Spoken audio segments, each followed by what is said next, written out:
Aloha and welcome to Whip's Cheap Guitars.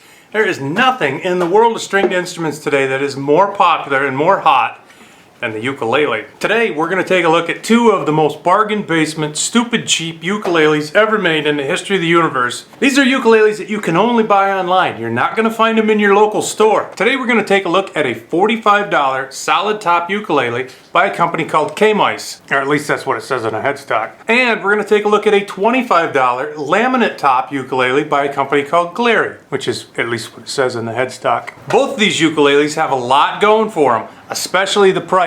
They are giveaway ridiculously cheap. 25 bucks, 45 bucks.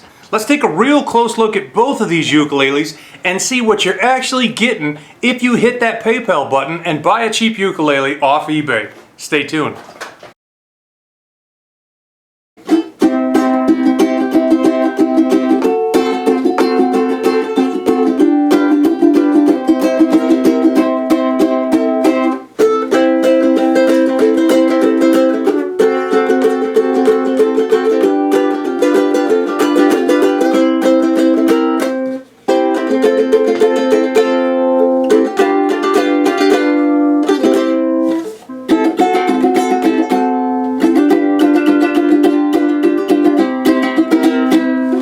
For starters, the strings that come on the Glarry are such garbage, they've got to go instantly. They stretch and stretch and stretch and they never tune up. This one has a little more of that ping to it, like if you hit the top of an empty coffee can. That's kind of what I like in ukuleles, is that cheap poppy ping. It's got it, and this is a good sounding uke. Alright, let's take a look at construction.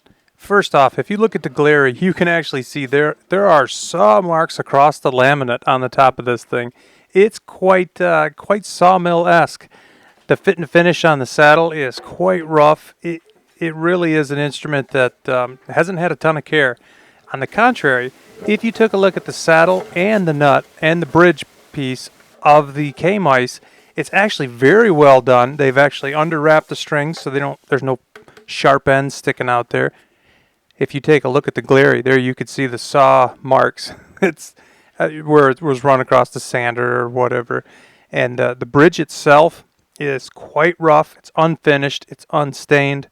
Here's a beautiful shot of the nut on the Kmise. Nice fit. The nut on the Glarry is not like this. It's more like this. It's kind of sticking out there in space. It's way too high. Now later on in this video, I'm going to fix this nut so you can see how it's done if you want to take on this project yourself. Oh, there's another look at that bridge. Wow, that is rough, man. Gouge marks. See the gouge marks? There's a gouge mark on the fretboard. It's just a little on the rough side. Oh, there's those sanding sawmill marks again. Now let's take a look at the fretboard on the Kmise. The fretboard on the Kmise is very beautiful. It's actually really well done. The spruce top is amazing on this thing, by the way. It's very hard to get in frame, but that is a solid spruce top. Here's a look at the sides on the Glarry. Pretty rudimentary, but nothing bad. And here's the sides on the Kmise. You can see it's a lot more well done. This is a photo of the heel of the Kmise. Very nice and smooth and polished. Everything's quite well done for $45. There's the back, which is kind of a imitation laminate rosewood. And it's got this nice wood binding. There's the binding on the Glarry. And if you look at the heel, you can see all kinds of tool marks where the heel has been worked. Long scratches. You know, scratches is pretty much the name of the game when it comes to the Glarry. Let's take a look at both of them face on. You know, from a couple feet away, who'd tell the difference? They're both just fine. Headstocks they're both fine. The backs, you know, just pick which one you like better, I suppose. Now the backs and the sides of both of these instruments are laminated. The tops, however, they're solid for the Kmise and they're laminate for the Glarry. You can see they have both the same scarf joint at the headstock. Headstocks and the necks, they're both fine. No problems there.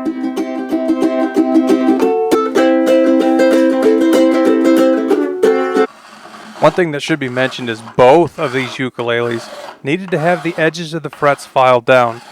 It's not that they were unplayable, but they were sharper than they needed to be. Now when you're filing frets, just grab a file, lay it as parallel to the neck as you can, and don't be afraid to do it yourself. If you're working on an instrument that is a little bit higher quality, make sure you mask off any area that you don't want to nick with the file. But on a $25 ukulele, who really cares, right? Just go for it. Now when you're rounding the frets, you want the edges of the frets to be perfectly even with the edge of the fingerboard, just like that. And then you can round them as much as you'd like, just for the comfort of your hand as you're fretting the instrument. Now here's where the real work needed to be done, is that stupid nut. If you hold down a string at the 3rd fret and then you check the clearance above the 1st fret, you should have just enough clearance that there is clearance. You shouldn't be able to push the string up and down a long way. It should just clear the 1st fret, but just. Not this great big, the same thickness of the string distance away. That's too much. It makes the ukulele next to unplayable. So I take the nut and I knock it out of place with just a sharp tap from a file.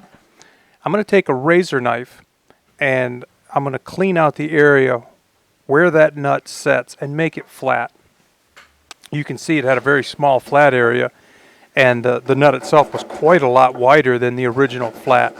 So as opposed to filing down the slots in the nut and still having it have such a horrible seat, what I'm going to do is I'm going to clean out the area that the nut actually sits and make sure that it is it's flat and wide and that the nut sits in there properly. And by that time I will have lowered it enough that I probably won't have to do any work to the actual string slots themselves. Now what I've done here is I've taken a razor saw right up at the edge of the fretboard and made a cut about 1/16 of an inch deep. I'm using the edge of this utility knife to chip off the end of that neck flat portion. Now this is where the nut itself sits. All I'm doing here is removing most of the material. Once it's roughed in, then I'll use a file to get it nice and flat. Make sure that joint where the end of the fingerboard meets the neck itself is nice and clean and that it doesn't bind the nut. Now you can see here I'm using that file to take off anything that's irregular, and I'm going to test fit that nut several different times to make sure that it sits in there nice and true, nice and flat, and has a good seat. Once I think I have it, what I'll do generally is install the strings and check the height. I don't want to take it down too far, but I do want it to have as good of a seat as it's possible to have. So here what I'm doing is restringing the instrument, not to pitch, but just to check the height of the nut itself. A little bit more file work, a little bit more saw work. Just take your time. Anyone can do this. A luthier is going to charge you $40 probably to do this job. Anybody with a little bit of patience can do it. Once that nut is properly fit, I'll take a couple dabs of just a standard wood glue. This is tight bond, and just a couple little specks on that land where the nut sits. Set the nut in place, retension the strings, and use the string tension to clamp the nut into position. Now, in this particular job, I actually got that nut down to just about where it was supposed to be height-wise, just by cleaning up the seat. I didn't have to do any work whatsoever to the actual slots in the nut itself. Take a quick look here, and this is what it looks like after the fact. Now it does have a little bit of area that I'll need to touch up with stain, but really, I'm not going to do it because this is a cheap ukulele and I'm just not going to go through that effort. This is a set of Ukuleles Super Nail Guts.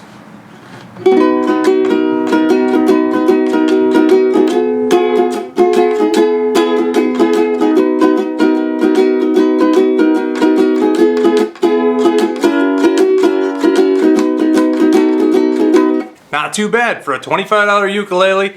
That's a lot of fun at the beach, totally playable. Kmise, solid top, very similar to the other one, a little better quality overall.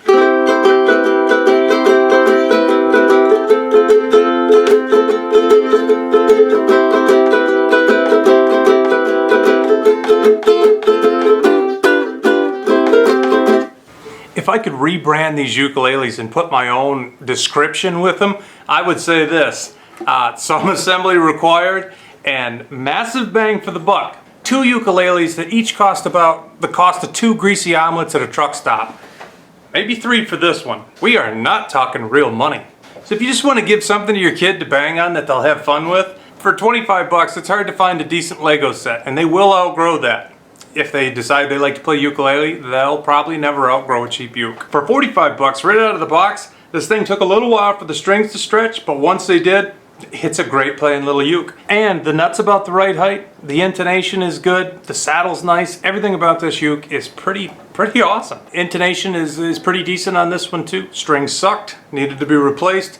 Tuners are fine. You guys saw what was up with the nut. It was just dumb. So that's the rundown on these 2 ukuleles, what you can expect to get if you buy either one of them.